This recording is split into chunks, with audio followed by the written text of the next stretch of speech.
আজকে দুপুরে যা যা আয়োজন করা হয়েছে আমাদের বাসায়, এটা হচ্ছে মুরগি ঝোল করা হয়েছে আলু দিয়ে, আর এখানে হচ্ছে রূপচাঁদা মাছ ভাজা, আর এটা হচ্ছে গুড়া মাছ আলু দিয়ে টমেটো দিয়ে ওয়েট।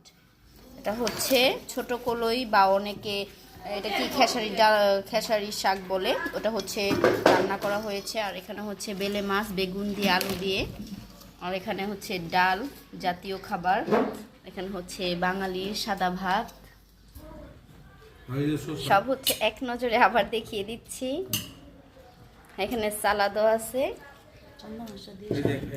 চান্দাম আচ্ছা ডিমও করা হয়েছে। এই যে শেষ খাওয়া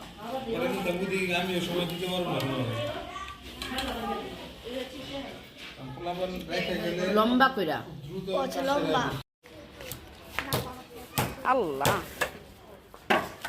ডিম হইছে, ডিম না